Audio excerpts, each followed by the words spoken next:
कहा कि राजनीति एक खेल है, चालाक लोग खेलते हैं, मूर्ख पूरे दिन चर्चा करते हैं। आपकी जाति से, आपकी धर्म से आपका कितना फायदा हो पता नहीं, लेकिन आपके बच्चों को नौकरी मिलने से आपको फायदा होगा। और नौकरी चर्चा ही नहीं कर रहे हैं, पढ़ाई पे चर्चा ही नहीं कर रहे हैं, एम्प्लॉयमेंट पे कोई बात ही नहीं हो रही है। बात क्या हो रही है, कोई जाति की लड़ाई में इन्वॉल्व है, कोई धर्म की लड़ाई, क्योंकि ये नैरेटिव पॉलिटिकल क्लास बना रही है। और जब उसके पास सारे रिसोर्स हैं, वो नैरेटिव को चलवाती है, हम उसके शिकार होकर के चलने लगते हैं। देखिए, इतने अहंकारी लोग हैं, चुनाव से पहले कहते थे तुम्हारा झुग्गी हम पक्का कर देंगे, हम तमाम तरह के वादे करके आए, जहाँ झुग्गी वहीं मकान, तुम मेरे भाई बाप हो, तुम मुझे वोट करो, और जीतने वाला कहता तुम रोहिंग्या हो, तुम बांग्लादेशी हो, क्योंकि उनको पता है कि ये बिहार से, यूपी से लोग आए हैं, गरीब हैं, इनका ना कोई मीडिया जाने वाली है, ना कोई माइक लगा के कोई पूछने वाला है उनसे, इनकी आवाज़ पहुंचेगी कहाँ। कई बार लगता है ना कि आपके वोट से क्या फ़र्क पड़ेगा, यही फ़र्क, आपकी ज़िंदगी नरक हो जाएगी। एक वोट से आज दिल्ली में गरीबों की झुग्गियाँ उजड़ गई, व्यापारियों का व्यापार, छोटे व्यापारियों का व्यापार खत्म हो गया, बड़े सोसाइटी में रहने वाले लोग आज सड़क पर अपने बच्चों की फी के लिए धरना कर रहे हैं। गलती क्या हुई कि वोट गलत जगह डाल दिया। अरविंद केजरीवाल जी ने कहा कि अगर मैंने काम किया तो काम के नाम पे वोट करना, अगर मैंने काम नहीं किया तो वोट नहीं करना।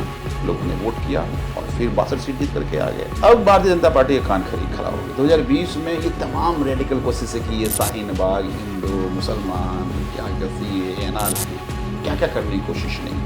बिहारियों को एक अलग दृष्टि से दिल्ली में देखा जाता था, तो आपको लगता था कि लोग आपको एक्सेप्ट कर लेंगे यहाँ? मैं चुनाव लड़ते लड़ते फेस किया हमने, मतलब बल्कि जब पहली बार जब मैं चुनाव जीत के आया तो कुछ जो लोकल गांव के लोग थे उन्होंने कहा बिहारी पास जाना है, बिहारी को तो पास नहीं जाएंगे। तो मैं चुनाव पहली बार जीतने के बाद ही हमने पेश किया। आम आदमी पार्टी के कंधावर नेता संजीव झा जी हमारे साथ हैं, जो कि एक बार नहीं, दो बार नहीं, तीन बार नहीं, 4 बार बुराड़ी से जीत के ये प्रूव किया कि यदि आप सच्चाई और ईमानदारी के साथ काम करते हो तो आप लोगों के दिल में बस जाते हो। तो 4 बार के जीते हुए एमएलए आम आदमी पार्टी के संजीव झा जी आज हमारे साथ हैं। आज हम उनके साथ बातचीत करेंगे कि एक छोटे से गांव से, बिहार से आए हुए आज आम आदमी पार्टी के एक बहुत बड़े नेता, दिल्ली में 4 बार जीते हुए एमएलए, और उनका सफ़र क्या रहा आम आदमी पार्टी के साथ। तो हमारे साथ आज हमारे गेस्ट संजीव झा जी हैं, और मैं बहुत खुश हूँ एक्चुअली, क्योंकि हम सब बिहार से हैं तो हम कनेक्ट कर पाते हैं कि हम किस परवरिश से बढ़े आए, दिल्ली में बसे, दिल्ली में हम कैसे रहे। तो आपका बहुत बहुत स्वागत है हमारे साथ संजीव झा जी।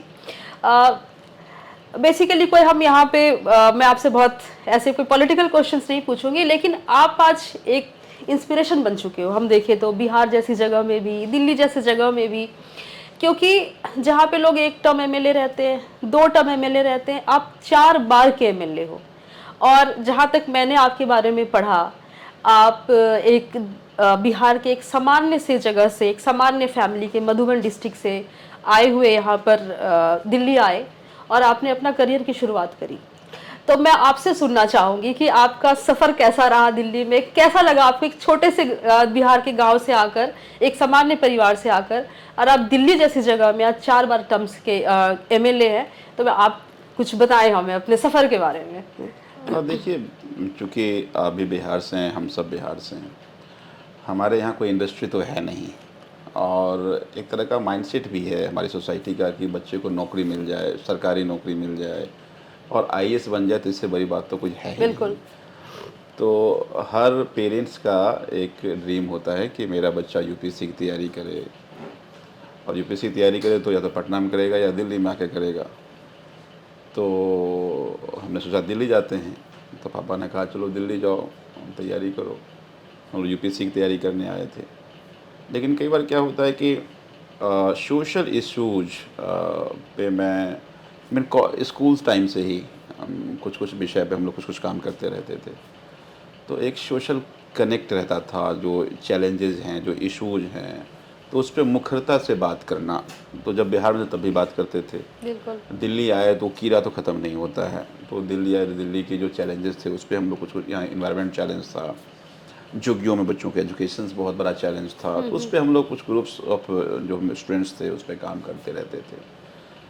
तो जो समाज में जो चैलेंजेस हैं उसको लेकर लगातार संघर्ष करते रहे। और फिर यह आंदोलन हुआ और आंदोलन का हिस्सा हो गए। तो जब आप फिर मैं पीछे ले जाऊं, अगर बिहार में ये सोचूं कि दिल्ली में जाके पॉलिटिक्स में सोच ही नहीं सकता। बिल्कुल। एक तो पॉलिटिक्स नहीं सोच सकते कि बिल्कुल पॉलिटिक्स सही। करना है। एक सामान्य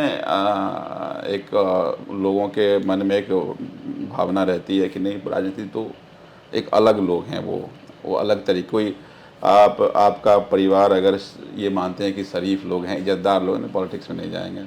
अरे पॉलिटिक्स जो गया वो इज्जत वाला नहीं है। सही बात है। वो परसेप्शन होता था, है ना। तो ये हमारे परिवार में परसेप्शन था कि राजनीति में नहीं जाना है। तो दिल्ली आए थे अपनी करियर को लेकर के, लेकिन 11 में जब अरविंद केजरीवाल जी, अन्ना हजारे जी ने जब आंदोलन शुरू किया, तो उस समय हम सब लोग भी लगता था कि पॉलिटिक्स जो सरकार जिसको कहते हैं, वो सरकार समान लोगों की ना, तो एक्सेस समान लोगों के लिए है। और करप्शन एक बहुत बड़ा विषय था। 2G स्कैम, बिल्कुल। फलाना स्कैम, कोल स्कैम, तमाम तरह के स्कैम रोज़ पेपर में छपते थे। तो लगता था कि बस इंतहा हो गई, कहीं से आवाज़ तो उठनी चाहिए। और जब अरविंद जी ने ये आवाज़ उठाई, अन्ना हजारे जी ने आवाज़ उठाई, हम सब लोग उसके हिस्सा बन गए। और वो जैसे जैसे आंदोलन बढ़ता गया, हम लोग उसके डायरेक्शन में बढ़ते गए। 12 में पार्टी बनी, फिर पार्टी के हिस्सा बन गए। 13 में मुझे चुनाव लड़ने का मौका मिला। और आपको आश्चर्य होगा कि जिस कॉन्स्टिट्यूंसी को मैं रिप्रेजेंट करता हूँ, वहाँ मैं पहले कभी गया नहीं था। अच्छा। हाँ, मैं जनवरी 2013 में पार्टी का संगठन बनाने गया था वहाँ, और दिसंबर में चुनाव लड़ लिया मैं, और लोगों ने जिता दिया। बहुत शानदार। लेकिन मेरे एक चीज़ समझ नहीं आई, जैसे आप यहाँ पे आए क्योंकि जैसे बिहार के सारे लोग एक सपना लेकर आते हैं दिल्ली में IAS ऑफिसर बनना है। और मैं ऐसा मानती हूँ कि बिहार के बहुत सारे लोग प्रशासनिक सेवा में ही यहाँ पे है। फिर आपका रुख कैसे बदल गया पॉलिटिक्स की तरफ? क्या आपको अरविंद केजरीवाल जी अच्छे लग गए, अन्ना जी अच्छे लग गए, या पार्टी का जो मोटिव था वो अच्छा लग गया, या एंटी करप्शन आपको आंदोलन अच्छा लग गया? नहीं, जैसा मैंने पहले कहा, देखिए पॉलिटिक्स रादर मेरे साथ तो उल्टा था। मुझे पॉलिटिकल लोगों से बड़ा वो था कि पॉलिटिकल लोग जो हैं, वो मुझे लगता था इस देश की समस्या ही पॉलिटिक्स है। ओके। और ये पॉलिटिकल लोग हैं, चाहे सोशल एविल्स है, सोशल इश्यूज हैं, प्रॉब्लम्स हैं, ये सब पॉलिटिक्स के कारण हैं। तो मैं, आपका आश्चर्य है, कभी मैं किसी पॉलिटिकल लोगों के पास कभी नहीं गया। मुझे हमेशा लगता था कि इनको समाज से मतलब ही नहीं है, ये समाज के लिए है ही नहीं, इनका अपना एक काम है। लेकिन जब आंदोलन का हिस्सा हम लोग हुए, और रैदर जब पार्टी बन रही थी तब भी मैं पार्टी के खिलाफ था, जब आम आदमी पार्टी बन रही थी तब भी मैं ओके। खिलाफ था। लेकिन फिर अरविंद जी ने बैठाया, समझाया, उनसे बातें हुई, उन्होंने बिल्कुल ठीक कहा कि उन्होंने कहा कि 1.5 साल से लड़ रहे हैं। जो 2011 में लोग आए वो 12 में नहीं आए, और धीरे धीरे लोगों को लगेगा यार ये आंदोलन हमेशा करते रहेंगे तो घर कैसे चलेगा। और फिर पॉलिटिकल क्लास को लगता है कि ऐसे आंदोलन होते हैं और चले जाते हैं। चैलेंज भी करते थे, पार्टी बना के दिखाओ। तो कुछ तो होना चाहिए जिससे आपकी बात, जिसको आप कानून बनाने के लिए कह रहे हैं, वो खुद क्राइम के पार्टिसिपेंट हैं, तो क्यों बनाएंगे कोई कानून। तो राजनीति में जाना चाहिए, और फिर पूरा मॉडल बनाया कि कैसे जाना चाहिए, हमारा उद्देश्य क्या है। तो फिर लगा कि नहीं, स्टार्ट तो होना चाहिए, और हम उनसे सहमत थे। फिर वो जर्नी शुरू हुई, तो ये सोच के कि नहीं कि कोई पॉलिटिक्स में जाना। हाँ, अरविंद केजरीवाल जी का जो एक जिद है, अरविंद केजरीवाल जी का जो इशू को लेकर के एक कमिटमेंट है, वो कमिटमेंट मुझे बहुत अच्छा लगता था। तो मुझे तो अरविंद केजरीवाल जी के साथ काम करना था, वो जहाँ भी रहें वहाँ काम करना है मुझे। तो जब पॉलिटिक्स में मुझे उनके साथ काम करना था, हम पॉलिटिक्स में गए काम करने के लिए। ओके। और फिर बाकी तो आपने कह ही दिया कि उसके बाद हमें चुनाव लड़ने का मौका मिल गया। तब से लगातार लोग जिताते आ रहे हैं, ये लोगों का प्यार है। तो आपने कहा जैसे कि आपको पॉलिटिशियन से ही नफरत था, आप पॉलिटिक्स में आ भी गए, कुदरत का करिश्मा कह लो या जो भी कह लो, आपकी किस्मत कह लो या आपका जज्बा कह लो, आप पॉलिटिक्स में आ गए, आपको चुनाव लड़ने का मौका मिला। आपको लगा था कि आपको यहाँ पे, क्योंकि आप बिहार से हैं और बिहार में आप भी पता, हमने एक चैलेंज फेस किया एक समय पे, जब बिहारियों को एक अलग दृष्टि से दिल्ली में देखा जाता था, हमारी भाषा को लेके, हमारे जेस्चर्स को लेके एक अलग हीन प्रवृत्ति दिया जाता था। आप लोगों, हम जैसे लोगों ने इसके परसेप्शन को चेंज किया, तो आपको लगता था कि लोग आपको एक्सेप्ट कर लेंगे यहाँ पे और आपको विधायक बनाएंगे, बहुत बड़ी बात है ये। नहीं, बिल्कुल ठीक, क्योंकि मैं 99 में दिल्ली आया था, और तब जो एक बिहार के लोगों के बारे में परसेप्शन थी कि बिहारी, मतलब बिहारी कह देना मतलब आपको बहुत खराब बिल्कुल आदमी है, बिल्कुल। अरे बिहारी है क्या, तो कई बार बुरा लगता था, कई बार लड़ भी जाते थे। कई बार इस बात को लेकर के मतलब मारपीट तक की नौबत आ बिल्कुल जाती हमने थी। सबने वो फेस देखा हाँ, है। सबने फेस किया है। मैं चुनाव लड़ते लड़ते फेस किया हमने। हाँ हाँ हाँ। मतलब बल्कि जब पहली बार जब मैं चुनाव जीत के आया तो कुछ जो लोकल गांव के लोग थे उन्होंने कहा बिहारी पास जाना है, बिहारी को तो पास नहीं जाएंगे। तो मैं चुनाव पहली बार जीतने के बाद ही हमने फेस किया। लेकिन मैं जिस कॉन्स्टिट्यूंसी को रिप्रेजेंट करता हूँ वहाँ पर 70% बाहर के लोग हैं। ओके। बिहार के लोग हैं, यूपी के लोग हैं, उत्तराखंड के लोग हैं। अच्छा तो जो मैं झेल रहा था वो 70% लोग झेल रहे थे वहाँ। अच्छा अच्छा अच्छा अच्छा।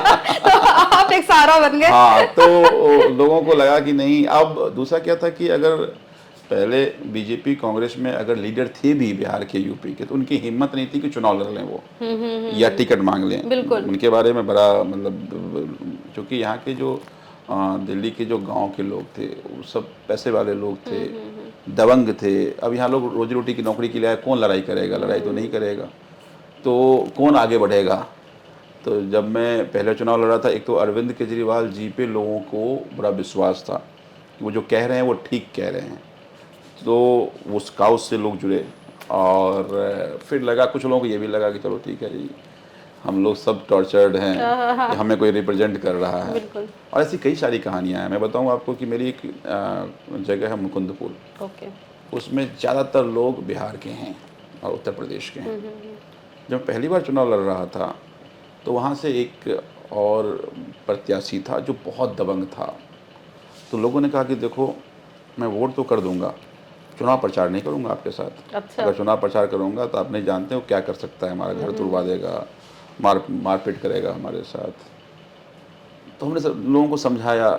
एक दिन देर रात में मीटिंग करी। हमने कहा देखो, अब जो डर के साए में आप जी रहे हैं, अगर चाहते हैं कि आपका बच्चा किसी डर के साए में जिए तो कोई बात नहीं है, लेकिन कभी तो तोड़ना पड़ेगा ना। हमने कहा ठीक है, मैं एक वादा करके जाता हूँ कि अगर वो लाठी मारने आएगा तो पहला लाठी मैं खाऊंगा, उसके बाद आप पे पड़ेगी। अच्छा। हाँ, लेकिन शुरू तो करना पड़ेगा।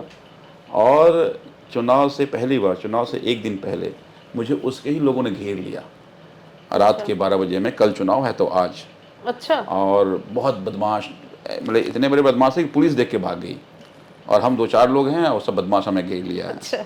और उसी जगह पे रात में जब पता चला कि हमें घेर लिया है, तो क्या औरत क्या मर्द जिसके हाथ में जो था लेके बाहर निकल गया।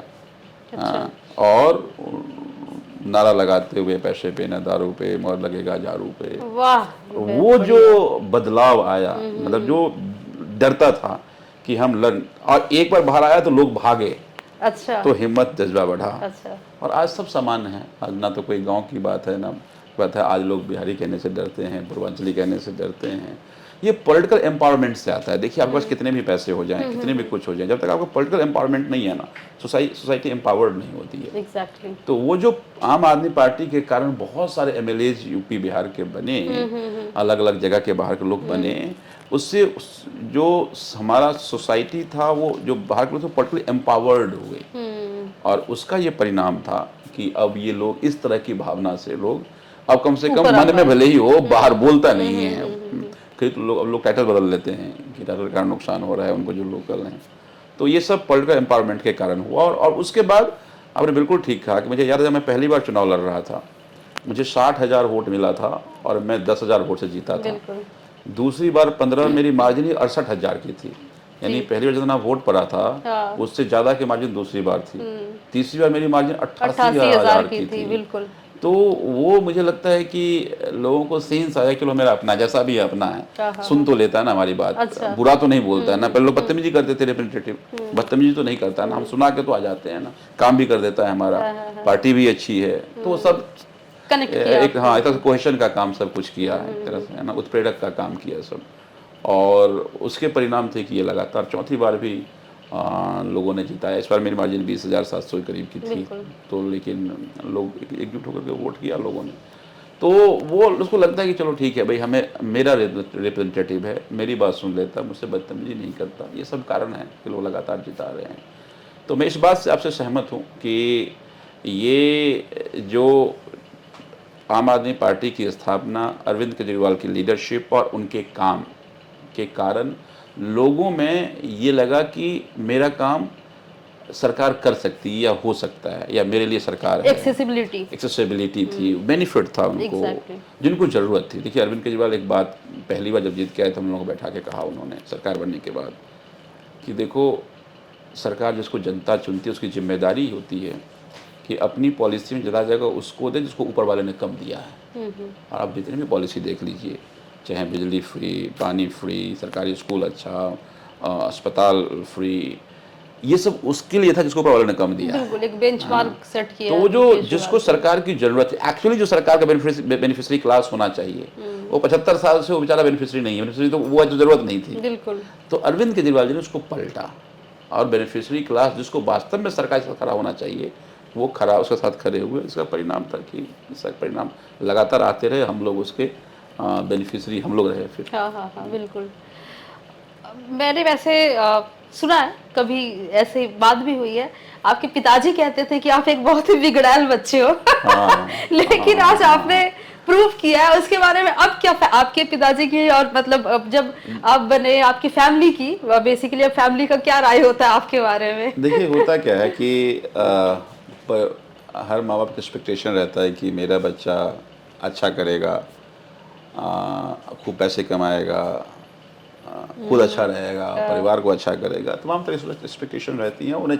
ये समाज की एक्सपेक्टेशन है। देखिए समाज ने सक्सेस का एक फार्मूला बनाया और उस सक्सेस के फार्मूला में आप हैं तो आपको अप्रिशिएट करेगा, नहीं है तो आपको। तो मैं कुछ दिन तक उसके डिसीजन से अलग हो गया कि अब मुझे ये सब और नहीं करती, तो मुझे ये काम सोसाइटी के लिए कुछ भी करना मुझे अच्छा लगता था। तो मैं करियर के मामले में बहुत इनडिसिप्लिन्ड था, पढ़ाई लिखाई के मामले में बहुत इनडिसिप्लिन्ड था। तो पिताजी को लगने लगा कि ये कोई काम का तो है नहीं, या फिर लोग पूछते हैं कि बेटा क्या करता है जी, जिंदाबाद मुर्दाबाद करता है या सोशल एक्टिविज्म करता है। तो ये सब अपने यहाँ लोग खराब तरीके से देखते हैं। और फिर देखिए सोसाइटी का, अच्छा चूँकि हमारे माँ बाप सोसाइटी में तो रहते हैं, तो सोसाइटी का जिस तरह का अपना एक बनावट है उसी के हिस्से हैं। तो मैं 2012 तक बिगड़ैल, बेवकूफ़, नालायक सारी चीज़ें आती थी। मैं जो ही एमएलए बन गया तो वो कहते हैं मैं कुछ तो करेगा ये क्योंकि मैं डिफिनीशन में आ गया कि एमएलए मतलब सक्सेस होता है। तो फिर कहा नहीं मैं तो पहले कि कुछ ना कुछ स्पार्क है इसमें, कुछ ना कुछ तो अच्छा करेगा। ठीक है, देखिए तो सोसाइटी भी अपने हिसाब से बनाती है चीज़ों को। तो फिर परिवार आपको उसका सफ़र करते हैं। फिर जब एमएलए बन गए तो सोसाइटी ने बहुत अप्रिशिएट किया, तो माँ बाप भी बहुत खुश हुए कि और एमएलए भी ऐसे बने कि बनते ही चले गए। हाँ, फिर लगातार लोगों की गुड विशेस। देखिए इसमें मैंने कहा तो मेरा कोई बहुत बड़ा टैलेंट है। मैं एक चीज़ मानता हूँ कि ये एक बहुत बड़ा स्कूल है, इससे बड़ा स्कूल आपको कहीं नहीं मिलेगा, सीखने की चीज़ें नहीं मिलेंगी। आप जीवन में कहीं भी चले जाइए, पॉलिटिक्स से बड़ी स्कूल कहीं नहीं है। बिकॉज इसमें हर तरह के कंपोनेंट हैं और रोज़ आपको नई चीज़ सीखने को मिलेगी। तो मैं ये मानता हूँ कि आज भी रोज़ सीखता हूँ और रोज़ मुझे लगता है कि ये चीज़ें गलत है, आगे इसको ठीक करना है, क्योंकि आप खूब लोगों से मिलते हैं, लोग खूब आपको सिखाते हैं। तो ये मैं एक अच्छा स्टूडेंट हूँ और जब लोग कोई बात कहता है तो बहुत गंभीरता से सुनते हैं लोगों की बातों को, उसको इम्प्लीमेंट करने की कोशिश करते हैं। तो लोगों को लगता है चलो ठीक है हमारी बात ये भी नहीं थी, सुनता भी नहीं था रिप्रेजेंटेटिव। मतलब प्रॉब्लम ये थी कि जिनको चुनाव जीत लिया, जीतने के बाद फिर वो सर पे बैठ जाता था। तो हम कोशिश करते रहते हैं कि कोई सामान्य से सामान्य आदमी भी आए, अपनी बात कहे तो उसकी बात की गंभीरता से सुने और उसके लिए जो एफर्ट हो सकता है वो करते रहें। तो हो सकता है लोगों को लगता होगा कि चलो ठीक है भाई हमारी बात सुन भी लेता है, कोशिश भी कर लेता है। और फिर आम आदमी पार्टी अरविंद केजरीवाल जी का जो कनेक्शन है लोगों का, उस सब का एक मिला जुला परिणाम है कि लगातार हम जीतते आए हैं। एक चीज़ जो मैंने देखा है लोगों को कनेक्ट करते हुए, खास करके यूथ को, हम जैसे लोग भी नॉर्मली हम पहले बात करें तो पॉलिटिक्स को यही समझते थे कि पॉलिटिक्स में एक अलग ही सेगमेंट्स के लोग जाते हैं, लेकिन अरविंद केजरीवाल जी ने एक उस जो परसेप्शन था उसको ब्रेक किया और अरविंद केजरीवाल जी ने नॉर्मली जब हम बात करें तो एक कन्वेंशनल पॉलिटिक्स को ब्रेक करके पॉलिटिक्स को एक ऐसे सेगमेंट्स के लिए लेकर आए जहां पे लोग उसको एक्सेसिबल समझने लग गए। क्या लगता है कि अरविंद केजरीवाल जी क्या यूथ से इस वजह से ज्यादा कनेक्ट कर पाए कि उन्होंने एक पॉलिटिक्स को भी एक अपॉर्चुनिटी दी कि आप हो सकते हो पॉलिटिक्स में? देखिए, पॉलिटिक्स में यूथ का एक्सेस बंद हो गया था, या जो पॉलिटिक्स में लोग हैं उसके बारे में परसेप्शन बहुत खराब थी, तो कुछ तो आना ही नहीं चाहते। जैसे मैंने कहा कि वो अरे शरीफ आदमी है पॉलिटिक्स में चला गया, अरे पढ़े लिखे लोग हैं पता नहीं पॉलिटिक्स में क्यों चले गए। तो ये एक पॉलिटिक्स के बारे में सामान्य सी लोगों की समझ है। अरविंद केजरीवाल जी ने जो शुरू की पॉलिटिक्स, मैं जब पहली बार चुनाव लड़ रहा था अपने कॉन्स्टिट्यूंसी में, तो जो एस्टेब्लिश लोग जो पॉलिटिकल सोकल मठाधीश हैं, समाज के प्रधान, फलाना प्रधान, चिलाना प्रधान, अच्छा कितने पैसे हैं? उनमें पैसे तो नहीं है जी। तो 1500 का वोट का तो रेट है। अच्छा। तो एक्चुअली हर कॉलोनी में एक मठाधीश है, हर सोसाइटी में एक मठाधीश है, वो डील करेगा। अब वो डील कैसे करेगा? तो वो बैठा हुआ है, एक पार्टी वाले आए, इधर से पैसे दे गए, पीछे से निकल गया, फिर दूसरी पार्टी वाले उसी के पास आया, उसने दिए, और वो उसके पास है कुछ नहीं, लेकिन वो बहुत बड़ा वो बना, उसकी भ्रांति बनी हुई है कि ये इसके पास बड़े वोट हैं, सारे नेता उसी के पास जा रहे, जनता उसको जा ही नहीं रहा है। तो अरविंद केजरीवाल जी ने कहा कि एक एक घर में जाके बात करो, और हमने एक घर जाके बात जो आपका डोर टू डोर कैंपेन था। तो हमने सबको आंख में आंख मिलाकर कहते थे कि मेरा जो बर्बादी में सब हो गया, नौकरी नहीं है, परिवार नहीं है, परिवार वाला भी कह दिया तो बेकार आदमी हो, नौकरी भी चली गई, तो मेरा जो इतना बुरा होना था हो चुका है। आपको अगर लगता है कि मेरी लड़ाई ठीक है और आपका इससे बुरा ना हो तो साथ खड़े हो जाइए। और कुछ नहीं ना था, मैंने किसी को 1 रुपया दिए। हमें तो कोई बड़ा मठाधीश मिला जो कर सो कॉल्ड बड़े वोट बैंक है, उनको कहते भाई साहब आप वोट दे दीजिएगा, ये नहीं कहते आप वोट दिलाइएगा, आप वोट दे दीजिएगा। तो मठाधीश सारे एक तरफ थे, जनता दूसरी तरफ थी, और जनता ने हमें जिता कर ला दिया। तो वो जो कन्वेंशनल एक जो तौर तरीके थे वोट मांगने के, भाई कैंडिडेट आया 5 दिन पहले हाथ हिलाते गाड़ी पे निकल गया, कुछ लोग माला पहना दिए, कुछ लोग हाथ हिलाते देख लिए, उतना ही होता था। पहले नेता वही होते थे, हाँ, उसी को घर घर नहीं जाते थे, हाँ। बात नहीं करते थे, या सेलेक्टेड लोगों से मिलना है, वही उनके लिए प्रचार करना है, उसमें से 5 इसके पास 5 उसके पास, जिसके पास 6 हो गया वो चुनाव जीत गया, जिसके पास 4 आ गया वो चुनाव हार गया। इस तरह की पॉलिटिक्स थी। अरविंद केजरीवाल जी ने हम लोगों को एक एक घर जा करके लोगों के साथ जुड़ कर बात करके वोट करने की अपील, और हम क्यों लड़ रहे हैं ये समझाने के लिए हमें कहा।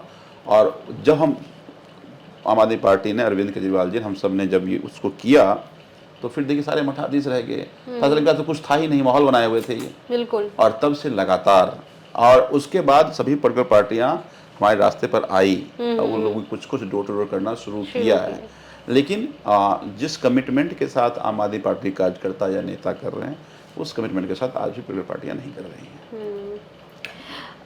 एक और चीज मैं ये, जैसे अभी हमने यूथ की बात करी, हाँ, वो छूट गया। हाँ। तो बेसिकली अब सबसे बड़ी मुझे लगता है कि अचीवमेंट यही है कि जो यूथ पॉलिटिक्स से हेट करता था वो आया, वरना वो आता ही नहीं पॉलिटिक्स में वो, और वो जब आया तो उसकी एनर्जी से चीज़ें बदली भी।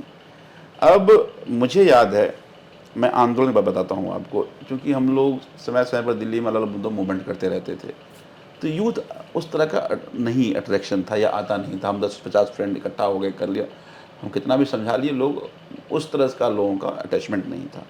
मैंने पहली बार रामलीला के मैदान में देखा कि जो यंग लड़के पिज़्ज़ा हट में जाएं और पिज़्ज़ा हट में जगह ना मिले तो अपनी कार की एसी खोलकर पिज़्ज़ा खाएं, और जो सड़क पे कूड़ा बिनने वाला था, दोनों एक दूसरे के कंधे पर हाथ रखकर भारत माता की जय के नारे लगा रहा था।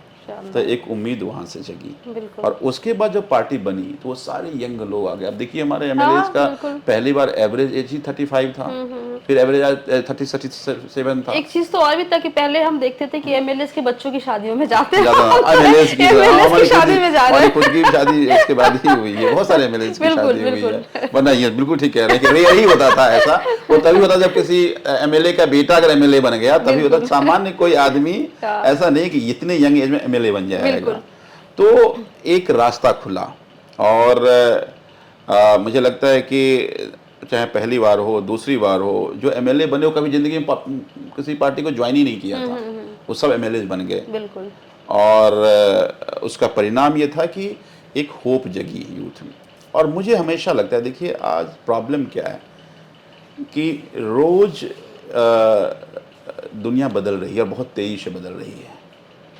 एआई बहुत बड़ा चैलेंज है। बिल्कुल। लेकिन सत्ता में बैठे लोग हैं उनको वो अभी भी हिंदू मुसलमान तमाम पॉलिटिशियन को पता ही नहीं है कि दुनिया जो जिससे फेस करना है उसके लिए हम पॉलिसी क्या बनाएं, उसके लिए हमें किस तरह से अपने आप को चेंज करना है पता ही नहीं। आज हमारे पास इतनी साइबर लॉ नहीं है अच्छा कि आपके अकाउंट से पैसे वो तमाम तरह के लोग फ़ोन करके निकाल लेते हैं कोई, और वो फिर पैसे निकालने के बाद आपको धमकी भी देता है, अब कोई कुछ नहीं बिगाड़ पा रहा है। तो ये जो चैलेंजेस जो साइबर लॉज में जो इफेक्ट आना चाहिए, या ये जो एआई के चैलेंज से कैसे हमें जूझना है, तो क्यों, चूंकि ये चैलेंज यंग की है, जो गवर्न कर रहा है वो 70 साल का आदमी है। बिल्कुल। तो एक बहुत बड़ा गैप है कि यूथ को जो चाहिए उस 70 साल के आदमी को पता नहीं पता। 70 साल का आदमी जो कर रहा है वो यूथ को मतलब का लग रहा है। तो एकदम मिसमैच सा है। तो हम ये मानते हैं कि अगर आप केवल स्पेक्टेटर बने रहेंगे तो ऐसे ही विक्टिम बने रहेंगे। अगर आप आएंगे तो फिर अपने जैसी चीजें बनाएंगे। भाई अरविंद केजरीवाल जी आए, उनको लगा कि एजुकेशन के बिना कुछ चीज ठीक हो ही नहीं सकती, तो पहला काम क्या किया, एजुकेशन पे खूब काम किया, फिर हेल्थ पे खूब काम किया, तमाम तरह की इनोवेटिव स्टेप्स लिए। अब देखिए वही अभी दिल्ली में सरकार बनी, अरविंद केजरीवाल जी कहते थे कि हम जब पीक पॉल्यूशन होता है तो हम आर्टिफिशियल रेन कराएंगे, क्योंकि वो जो डस्ट है एयर में वो सेटल डाउन होगा, बिल्कुल, तो पॉल्यूशन कम होगा। अब देखिए वर्तमान सरकार काफी तो कर ली, लेकिन कब करा रही, जब रेन ऑलरेडी शुरू हो। तो ये गड़बड़ियां तब होंगी, अगर आप नहीं आए तो गड़बड़ियां होंगी कि वो कापी में कहते हैं ना, नकल के लिए भी अकल होनी चाहिए। तो उसको लगा आर्टिफिशियल रेन अच्छी चीज है, लोग को अट्रैक्ट करेगा, तो कराना है तो बारिश में करा रहा है। तो बारिश ऑलरेडी हो रही है, जब मॉनसून ब्रेक हो, जब मौसम ऑलरेडी बारिश का है आपको तब का, जब बारिश नहीं होती है या जब पीक है पॉल्यूशन का, तो कौन कौन से मेजर्स लेंगे तो कम होगा। तो जब हम जब तक आपका साइंटिफिक टेम्परामेंट नहीं है, जब तक आप इस बात को समझ नहीं पाएंगे, तो ऐसे ही बेवकूफ़ी होती रहेगी और लोग उसके शिकार होते रहेंगे। तो अब हुआ ना, तो इसलिए मुझे लगता है कि यूथ को स्पेक्टेटर नहीं बनना चाहिए, उसको मेन स्ट्रीम में आना चाहिए, ओपिनियन होना चाहिए। देखिए एक ना बहुत बड़े व्यंग्यकार थे, इन्होंने एक व्यंग किया, उन्होंने कहा कि राजनीति एक खेल है, चालाक लोग खेलते हैं, मूर्ख पूरे दिन चर्चा करते हैं। तो ये पॉलिटिकल क्लास को पता है कि हम जो कहेंगे वही चर्चा करेगा, तो वो नैरेटिव बनाता है और फिर लोग बैठ के उस नैरेटिव चर्चा करते रहते हैं, उसका मतलब का नहीं है। बिल्कुल भाई, आज आपकी जाति से, आपकी धर्म से आपका कितना फायदा और पता नहीं, लेकिन आपके बच्चों को नौकरी मिलने से आपको फायदा होगा। और नौकरी की चर्चा ही नहीं कर रहे हैं, पढ़ाई पे चर्चा ही नहीं कर रहे हैं, एम्प्लॉयमेंट पे कोई बात ही नहीं हो रही है। बात क्या हो रही है, कोई जाति की लड़ाई में इन्वॉल्व है, कोई धर्म की लड़ाई, क्योंकि ये नैरेटिव पॉलिटिकल क्लास बना रही है। और जब उसके पास सारे रिसोर्स हैं, वो नैरेटिव को चलवाती है, हम उसके शिकार होकर के चलने लगते हैं। तो बेसिकली आपको जब तक आप ओपिनियन देना शुरू नहीं करेंगे और अपने लिए ओपिनियन देना शुरू नहीं करेंगे, जब तक आप, या तो पॉलिटिकल क्लास आपको अपने प्लेटफॉर्म पर ले आएगा या पॉलिटिकल क्लास को आप अपने प्लेटफॉर्म पे लाइए। बिल्कुल। तो जब तक यूथ पार्टिसिपेंट नहीं बनेगा तब तक ये गड़बड़ियां होती, फिर आप शिकायत कितना भी करते रहिए, विक्टिम आप बनेंगे आप। बिल्कुल। तो मुझे ये लगता है कि यूथ को पॉलिटिक्स में आना, पॉलिटिक्स में इंटरेस्ट लेना, या हो क्या रहा है उसको देख करके और फिर उस पर काम करने की बहुत ज़रूरत है। और जितने यंग आएंगे पॉलिटिशियन उतने अच्छे होंगे।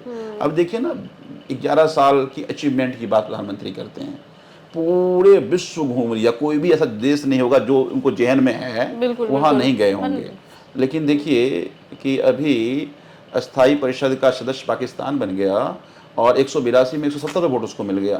तो फिर काहे पूरे विश्व घूम के आपने क्या किया, देश का जो घूमने खर्चा भी तो होता है वो भी नुकसान कर दिया आपने, और हमें डिप्लोमेटिकली उसका बेनिफिट भी नहीं मिला। तो बेसिकली जब तक इन सभी मुद्दों पे यूथ सेंसिटिव होकर चर्चा नहीं करेगा, बात नहीं करेगा, तो फिर आप ये मत कहिए कि देश का बुरा हो रहा है, देश का बुरा कर रहे हैं, नहीं, आप उसके स्टेक होल्डर हैं, फिर आप भी उसके जितने ही जिम्मेदार हैं। तो वो जो रास्ता अरविंद केजरीवाल जी ने खोला, मुझे लगता है कि उस पर यूथ को आगे आना चाहिए, और जितना यूथ आगे आएगा पॉलिटिक्स उतनी ही यूथ सेंट्रिक या सोसाइटी सेंट्रिक होगी। बिल्कुल। और आप जैसे लोगों ने एक बेंचमार्क भी सेट किया है, क्योंकि आप लोग खुद भी बहुत ही यंग एज में आए। आप कितने एज के थे जब आप एमएलए बने? जब मैं पहली बार एमएलए बना 32 इयर्स का था। तो आप लोगों ने एक बेंचमार्क सेट किया, इतने कम एज के लोग भी एमएलए बन सकते हैं। बल्कि 25 साल, जैसे हमारी राखी पहली बार बनी हाँ, तो 25 साल की थी, प्रकाश हमारे पहली बार एमएलए बने थे तो 25 साल के थे। बहुत सारे एमएलए हमारे 25 से 30 के बीच में, पहली बार में तो 18 एमएलए थे, दूसरी बार में जिसमें हम 67 जीते थे उसमें 45 एमएलए थे। तो ये एक रास्ता अरविंद केजरीवाल जी ने दिया। अगर ये आंदोलन नहीं होता, ये पार्टी नहीं होती, शायद इतने सारे यूथ शायद पॉलिटिक्स में नहीं आते।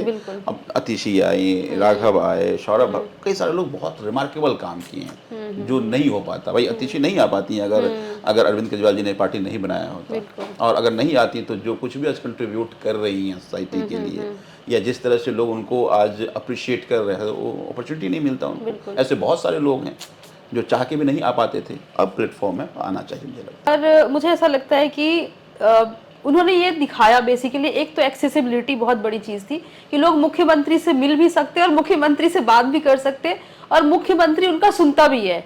ये एक बहुत बड़ा चेंज था इस पूरे पॉलिटिकल उसमें।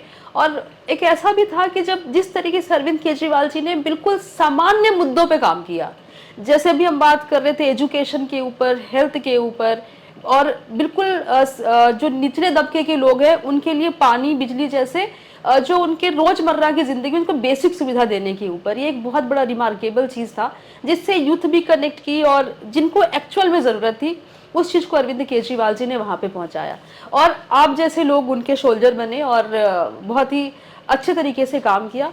लेकिन एक चीज जो बहुत अनफॉर्चुनेट हमें भी लगा कि इस बार अरविंद केजरीवाल जी सरकार नहीं बना पाए दिल्ली में। क्या लगता है कि क्या कारण हुआ होगा कि हम मतलब अरविंद केजरीवाल और आम आदमी पार्टी दिल्ली के अंदर सरकार नहीं बना पाई इस बार? देखिए, इसको आप फिर 2013 से ही आपको देखना पड़ेगा कि 13 में नई पार्टी बनी और पहली बार सरकार बना लेगी, ऐसा कुछ सरकार बना सकती, ऐसा नहीं होता था।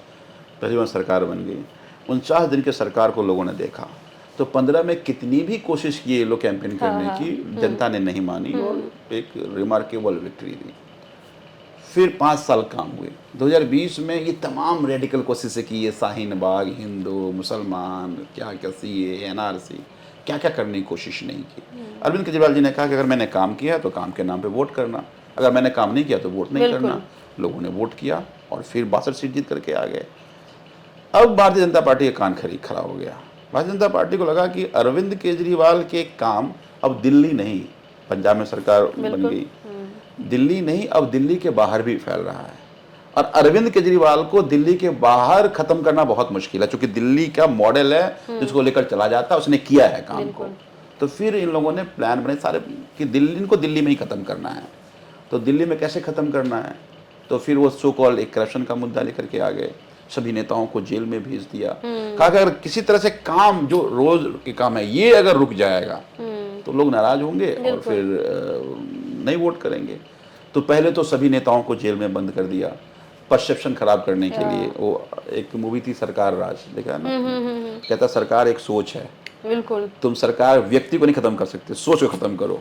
सोच खत्म करोगे सरकार अपने आप खत्म हो जाएगी। तो बेसिकली ये तो सरकार राज की जो डायलॉग था ना, वही उन्होंने कहा कि अरविंद केजरीवाल के मॉडल को खत्म कर दो, अरविंद केजरीवाल खत्म हो जाएगा। बिल्कुल, अरविंद केजरीवाल को खत्म करने से मॉडल खत्म नहीं होगा। तो वही कोशिश किया उन्होंने कि पहली कोशिश की सबको जेल भेज दो, बदनाम कर दो कि करप्ट लोग हैं, करप्ट लोग हैं, करप्ट लोग हैं, करप्शन है। देखिए कहीं कोई अठन्नी नहीं मिला, पर क्या माहौल टीवी में बना। 2 साल तक रोज टीवी का हेडलाइन ही यही था, उसी पे डिबेट होता था, तमाम तरह की बातें होती थी। आज वो चार्जशीट नहीं हो पाई है, एक अठन्नी कहीं बरामद नहीं हो पाया, तो पहले जेल में बंद करना शुरू किया। फिर उसके बाद सारे काम रोकना शुरू किया, क्योंकि अब एक्ट के बाद नया एक्ट लेकर के आ गए, सुप्रीम कोर्ट के फैसले को पलट करके नया कानून बना दिया। अब उस कानून में एलजी को सारा पावर दे दिया। अब जितने भी ऑफिसर्स हैं वो रिपोर्ट करेंगे एलजी को। चुनावी सरकार के पास कोई पावर नहीं है। तो मान लीजिए आपके ऑफिस में आपका एम्प्लॉय आपका दुश्मन लगाएगा, तो रोज तो एम्प्लॉय करेगा किसी तरह खत्म कर दें उसको, तो ऑफिसर्स जो हैं वो एलजी लगाएगा। तो कोशिश अफसर कहते हैं कि एलजी को खुश करें, एलजी मतलब बीजेपी को खुश करें। बीजेपी कैसे खुश होगी जब काम नहीं होगा, तो सी भरा काम कर रोकना शुरू कर दिया, पानी काम रोकना शुरू कर दिया, तमाम तरह की कोशिशें करते। जो अब लोगों को, कई लोगों को, ऐसे मान लीजिए बहुत एलीट सोसाइटी जहाँ के भी रहते हैं, वहाँ सीवर बह रहा है, तो लगता था भाई सीवर नहीं ठीक कर पा रहे हैं, पानी, गंदा पानी कहीं जा रहा है, ठीक नहीं हो पा रहा है, चूँकि पैसे ही नहीं रोक रहा है, फाइनेंस सेक्रेटरी पैसे नहीं दे रहा है। तो धीरे धीरे लोगों को लगा कि भाई ये हमारा काम प्रभावित हो रहा है। फिर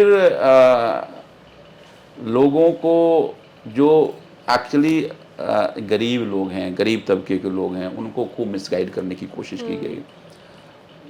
जो गरीब एरिया में, स्लम्स एरिया में लोगों को वोट करने से रोका गया।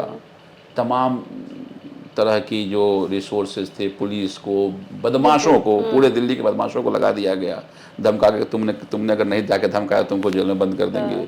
तो नई दिल्ली में देखा, मेरे यहाँ का बदमाश वो नई दिल्ली में तोड़ रहा है, वो उनका अरविंद केजरीवाल गाड़ी तोड़ रहा है। मैंने कहा ये क्या कर रहा है? तो बोला कि उसको बुलाया कि तुमको जेल बंद कर देंगे अगर तुमने काम नहीं किया तो इस तरह से बदमाश, पुलिस, पैसे, तमाम संसाधन के साथ, और फिर लोगों को जो 4 साल 5 साल में कई पर काम नहीं हो पाए थे, रुक गए, तो लोगों को इन्हें कहा कि मैं डबल इंजन की सरकार होगी, सारा काम हो जाएगा। तो लोग गलतफहमी में आ गए और ये परिणाम, कुछ वोट गलतफहमी के कारण नहीं हुआ, एकदम जो हमारे कोर वोटर्स थे उनको वोट डालने से रोका गया। और फिर यहाँ पर कांग्रेस बीजेपी की बी टीम हो गई। मतलब पहली बार हमने देखा कि बीजेपी प्रत्याशी कांग्रेस का टेंट लगा रहा है बीजेपी के लोग, है ना, बस्ता बांट रहे हैं बीजेपी के लोग। तो ये ऐसे जुगलबंदी पूरे देश में कहीं देखने को, और खुलेआम थे। जीतने के बाद भी जो एमएलए जीत के आया तो कांग्रेस वालों को पहले माला पहनाया। मैं मालवीय नगर में देखा, कई जगह देखा हमने माला पहनाते हुए बीजेपी के, कांग्रेस के लोगों को। तो ये तमाम तरह की कोशिश करके हराने की कोशिश की। देखिए, मैं इसमें एक बात मैं मानता हूँ, 90s में इलेक्शन में कई तरह की चैलेंजेस आते थे।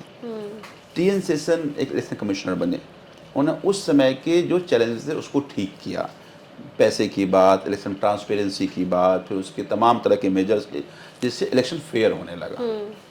आज के हालात में इलेक्शन कमिश्नर जो है वो उसको बैकबोन नहीं है, वो रीडलेस है, वो मतलब रीड ही नहीं है उसको। तो जो सरकार चाहती है वही काम करती है। तो आज के जो चैलेंजेस हैं, जैसे कई जगह वोट काटने की बात आती है, इस तरह से पैसे खुलेआम पैसे बांटने की बात आती है, या पुलिस पैसे बांटती है, ये सब चले। और अनइवन चुनाव है, एक पार्टी के पास अथाह पैसा है, दूसरे पास बिल्कुल पैसा नहीं है। तो एकदम ये जो इस तरह से चुनाव हो रहा है कि एकदम एक ऊपर है, एकदम एक नीचे है, और उसको और दबाने की कोशिश कीजिए। इसमें इलेक्शन कमीशन का एक रोल बनता था जो नहीं है। तो ये सब कारण थे दिल्ली में हार के। तो अभी अपने युद्ध पे चर्चा करा कि हमें एक चीज़ बहुत अच्छा लगा संजीव भाई, कि हम लोग बिहार से हम सब बड़े भीड़ में आए, सच्ची बताए तो, क्योंकि अपॉर्चुनिटी कम कह ले या दिल्ली हमारे लिए एक सपना सा था, जाके सपने हम वहाँ साकार कर लेते हैं। हम सब बड़े भीड़ में आए। राजेंद्र नगर जो सब बिहारियों का एक बड़ा ही प्राइम अड्डा रहा, मुझे लगता है आप भी राजेंद्र नगर में जरूर रहे होंगे। हमारे टाइम मुखर्जी नगर था। मुखर्जी नगर, ठीक है, मुखर्जी राजेंद्र नगर बाद में बना है, 2005-6 के बाद राजेंद्र नगर लोग आने। तो हम सब एक एक्चुअली बिहार से सपने लेकर आते हैं कि यहाँ पे आके हमने आईएएस ऑफिसर बनना है, हमने सरकारी नौकरी पानी है, हम सब सपने लेकर आए, लेकिन उसको साकार बहुत कम लोग कर पाते। और आपने जिस तरीके से साकार एक अलग तरीके से किया, इसको एक पॉलिटिक्स का रुख दिया आपने, और एक यहाँ पे एक बिहारियों के लिए भी आप कहें तो एक बड़ा इंस्पिरेशन बन गए कि लोग ऐसे छोटी जगह से भी आके यहाँ पे अपना नाम बना सकते हैं। और आपने लोगों के लिए काम किया। ऐसा होता है कि लोग नॉर्मली जीत जाते हैं, फिर कहते हैं जी ठीक है, और आपने जिस वर्ग से आप आए, आपने उस वर्ग के लिए काम किया, और लोग इसलिए आपको पसंद करके जितवाते भी चले आए। तो मैं एक ना आपसे मैसेज चाहूँगी कि जो हम जैसे लोग बिहार से आए, मुखर्जी नगर, राजेंद्र नगर में रह के बहुत स्ट्रगल करते हैं, उन बच्चों के लिए क्या आपका क्या संदेश है? देखिए, मुझे लगता है कि आपका जो भी काम है, अपना काम बड़ी ईमानदारी से कीजिए। आपका काम के कारण लोग आपको खोजेगा। कई बार क्या होता है कि लोगों को लगता है कोई शॉर्टकट है, और वो शॉर्टकट अपनाने की कोशिश करने लगता है, तो फिर वो पीछे रह जाता है। अगर आप अपना काम ईमानदारी से कर रहे हैं तो आज न कल नोटिस होंगे। आपके ही ऑफिस में जो आपका एम्प्लॉय अच्छा काम कर रहा होगा, आप भले ही उसको अपना बैठाए ना बैठाए, पर जहन में ज़रूर रखते हैं आप, और जब कभी आपको उस काम की जरूरत उसको याद करते हैं आप, है ना। तो मुझे लगता है कि अपनी काम बहुत ईमानदारी से करना चाहिए। मैं मानता हूँ कि नेचर के प्रति आप ईमानदार रहिए, नेचर आपका रास्ता बनाएगी। केवल हम अपना रास्ता खुद बनाने लगते हैं तो नेचर हमें रोकती है, तो हमें लगता है हम जो करते हैं उल्टा हो जाता है, नहीं हम कर ही उल्टा रहे हैं। तो मैं यही मानता हूँ कि जो जिस फील्ड में, पॉलिटिक्स में नहीं, कहीं भी काम कर रहे हैं, अपनी काम आप वो पूरी ईमानदारी से कीजिए और उसका फिर आपको फल आज न कल मिलेगा, है ना। तो मुझे तो इससे यही एक मैसेज है कि आप पॉलिटिक्स में भी अगर हैं तो जो भी काम आपको दिया जाता है उसको ईमानदारी से निभाइए। अपने आप नोट, ईमानदारी से काम करने वाले लोग बहुत कम हैं। लोग डेविएट हो जाते हैं, शॉर्टकट खोजने लगते हैं, थक जाते हैं, रुक जाते हैं, फ्रस्ट्रेट हो जाते हैं। हाँ, तो जो करना चाहिए वो नहीं करते फिर। तो मुझे लगता है कि अगर आप ईमानदारी से काम कर रहे हैं तो आज न कल आपको पहचान जरूर मिलेगी। एक सवाल और जो मेरे मन में आ रहा है कि देखिए, भारतीय जनता पार्टी की सरकार आए हुए 5 महीने हुई है, दिल्ली में झुग्गी झोपड़ी टूट रहे हैं, लोग परेशान हैं। क्या लगता है कि बहुत सारे ऐसे वीडियोस भी आते हैं और हम खुद भी कितनी बार ग्राउंड पे हमने भी सर्वे करा है, हम गए हैं, तो लोग आज अरविंद केजरीवाल को याद कर रहे हैं बहुत ज़्यादा कि अरविंद केजरीवाल जब तक रहे तब तक हमें सब कुछ मिलता रहा, हमें हमारी जो भी सुविधा है, बेसिक सुविधा है, वो हमें मिलता रहे। 5 महीने हुए भारतीय जनता पार्टी को आए हुए, लोग सड़कों पे आ गए हैं। क्या लगता है, सरकार चल जाएगी या इसका भी हाल? देखिए, मेजॉरिटी है तो सरकार तो 5 साल चलेगी, चूंकि मेजॉरिटी है। लेकिन एक बात समझिए, यही बात अरविंद केजरीवाल कहते थे चुनाव से पहले। वो कहते थे कि अगर ये बीजेपी आ जाएगी झुग्गियाँ टूटेंगी, अगर बीजेपी आ जाएगी तो बिजली के रेट बढ़ जाएंगे, अगर बीजेपी आ जाएगी अस्पताल में दवाइयाँ बंद कर देंगे, स्कूल ख़राब कर देंगे। तब बीजेपी भी कहती थी अफवाह फैला रहा है। और देखिए, एक एक बातें सच हो रही हैं कि बीजेपी आई, झुग्गियाँ तोड़ना शुरू कर दिया, अस्पताल में दवाइयाँ बंद हो गई, बिजली के रेट बढ़ गए, स्कूलों का बुरा हाल होना शुरू हो गया। बीजेपी धन्ना सेठों की पार्टी है, उसको गरीबों से कोई लेना देना नहीं है। देखिए, आप कोई भी वेलफेयर का काम तभी करेंगे जब आपको दर्द हो, अंतिम व्यक्ति की जो पीड़ा है उस पीड़ा से आप जोड़ पाएँ। मैं कल वजीरपुर झुग्गी टूटी में वहाँ गया। अब सोचिए, एक महिला से मिला, उसकी 3 बेटियां, एक 12 साल की, एक 14 साल की, एक 16 साल की, पति नहीं है उसकी। वो झुग्गी था, वो घर में काम करती थी और उससे बच्चों का होता था। अब वो झुग्गी टूट गया, उसके रहने के घर नहीं है। वो वहीं साइड में अभी एक त्रिपाल टांग करके नीचे बैठी हुई है। मैंने बारिश में कैसे कर, तो बोला ऐसे भीग जाते हैं, क्या करेंगे। जब तक उसके दर्द को वो नहीं समझ पाएगा तब तक वो झुग्गी तोड़ता रहेगा। उसके लिए तो एक झुग्गी तोड़ दो, फिर वो किसी धन्ना सेठ को दे दो, वो बड़ा बड़ा दिल्ली देखकर सुंदर लग जाएगा। देखिए, आज जिस झुग्गी को आप तोड़ रहे हैं वो दिल्ली के इकोसिस्टम का सबसे बड़ा हिस्सा है। दिल्ली में अगर आपके ऑफिस में या उसी मुख्यमंत्री के ऑफिस में जो चाय पिला रहा होगा वो झुग्गी में रह रहा होगा, जो ड्राइवर है वो झुग्गी में रह रहा है, जो जोमेटो का खाना लेके आ रहा है वो भी झुग्गी में रह रहा है। तो अगर आप झुग्गी तोड़ दोगे तो फिर अब बताइए, सोसाइटी में खाना खुद बनाएंगी या इस सोसाइटी में एक दूसरे घर में जाकर खाना बनाएगी? नहीं बनाएगी ना। तो या तो भूखे रहेंगे वो, या खुद खाना बनाएंगे। आजकल ज़्यादा लोग वर्किंग है, वो संभव नहीं है, तो फिर कैसे चलेगा दिल्ली, बताइए। फिर दिल्ली रुक जाएगा ना। तो बेसिकली दोनों समझ नहीं है इनको। ये इनको लगता है कि ये जो गरीब हैं इनका कोई आवाज़ नहीं है, क्या ही बिगाड़ लेंगे मेरा। मैं बताऊं आपको कि बवाना की झुग्गी में आग लगी, संडे का दिन था। बवाना में ही मुख्यमंत्री प्रधानमंत्री जी के मन की बात सुननी गई थी और उसी टाइम आग लगा था। ठीक, पूरी झुग्गियाँ जल गई, 2 बच्चे जल के मर गए, एक बच्चा 4 साल का, एक बच्चा 7 साल का। अब वो इसलिए जल गया कि वो जाकर के झुग्गी में छुपने चला गया वो। और मैं रात के 9 बजे हम सौरभ भारद्वाज कुछ लोग गए, मैंने देखा कि उसकी जो बोन के आकार का केवल राख भरा हुआ है। ठीक, ना तो कोई पुलिस पूछने आया, ना कोई एसडीएम पूछने आया, ना कोई पत्रकार गया। क्यों? चूंकि वो गरीब का बच्चा जला था।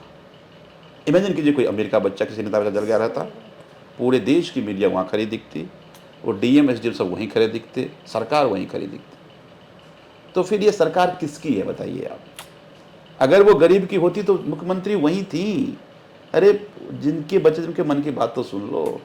प्रधानमंत्री के मन की बात से उसका क्या फ़ायदा होगा उसे पता नहीं। पर अगर आप उसकी मन की बात सुन लेते कम से कम उसको सुकून तो मिलता, आगे कम से कम उसके रहने की व्यवस्था तो हो जाती। तो ये गरीबों के लिए नहीं है, ये अमीरों और धन्ना सेठों के लिए है। तो परेशानी इसलिए है कि तब तो गलतफहमी में लोगों ने वोट कर दिया कि तुमको झुग्गी पक्का कर देंगे। अनाथराइज कॉलोनी के मकान तोड़े जा रहे हैं, आज रोज़ बुलडोजर चल रहा है, सबने जाकर बीजेपी को वोट किया। मार्केट व्यापारी वोट किया, आज मार्केट तोड़े जा रहे हैं। तो बेसिकली भारतीय जनता पार्टी 5 महीने में, और ये परेशान ज़्यादा इसलिए आपको लग रहा है क्योंकि अरविंद केजरीवाल की सरकार को देखा है। बाकी स्टेट में इतना फर्क नहीं पड़ा सरकार बदलने से, सब एक ही जैसे लोग हैं, थोड़ा दायां बायां होता है। यहाँ अरविंद केजरीवाल के वेलफेयर मेजर्स जो थे वो, और अब इनका जो तरीके हैं तो लगता है तो आतंक मचा रहे हैं। तो बिल्कुल ठीक है कि अब फर्क सामने दिख रहा है। लोग बहुत परेशान हैं, लोगों को अब सुनने वाला कोई नहीं है, ना तो कोई मंत्री सुनता है, ना मुख्यमंत्री का बयान देखिए। एक ही झुग्गी में अभी लोग ट्विटर सोशल में चला रहे हैं फर्क, एक ही झुग्गी में वोट से पहले जाती हैं, कहती हैं कि तुम्हारा मकान नहीं टूटेगा, और अब वो लोग गए तो कहता कि अरे तुम रेलवे के किनारे क्यों बना लिए मकान, मैंने कहा था क्या? वही मुख्यमंत्री है। ठीक, तो बेसिकली उनका सुनने वाला कोई नहीं है। गरीब छोड़िए, जो जिनके बच्चे बड़े बड़े स्कूल में पढ़ रहे थे, 40% फी हाइक हो गया, वो सरकार के पास कोई सुन नहीं रहा, अब प्रोटेस्ट कर रहे हैं और सबने बीजेपी को वोट किया। तो ये एक बड़ा मैसेज भी है कि कई बार लगता है ना कि आपके वोट से क्या फर्क पड़ेगा, यही फर्क, आपकी जिंदगी नरक बन जाएगी। एक वोट से आज दिल्ली में गरीबों की झुग्गियां उजड़ गई, व्यापारियों का व्यापार, छोटे व्यापारियों का व्यापार खत्म हो गया। स्कूल, बड़े सोसाइटी में रहने वाले लोग आज सड़क पर अपने बच्चों की फी के लिए धरना कर रहे हैं। गलती क्या हुई कि वोट गलत जगह डाल दिया। इसे वोट तो ये पूरे देश में मैसेज भी है कि वो कहते हैं ना कि वोट डालने से क्या फर्क होता है।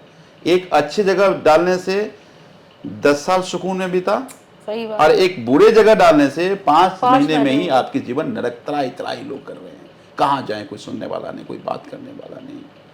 तो मुझे ये लगता है कि मैं आपकी बात से सहमत हूँ कि इस 5 महीने में लोग बहुत परेशान हैं।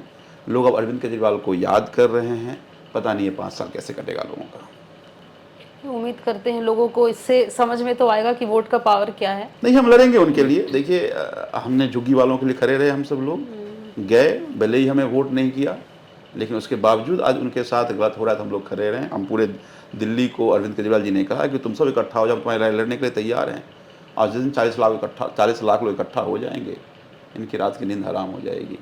तो मैसेज ये कि हाथ बाहर धरे रहने का वक्त नहीं है। नहीं, अगर अन्याय है तो खड़ा होना पड़ेगा, बोलना पड़ेगा। हाँ, हम अपोजिशन, मेरी जिम्मेदारी, हम आपके साथ खड़े रहेंगे, आपकी आवाज़ को आपसे ज़्यादा जोर से बोलेंगे।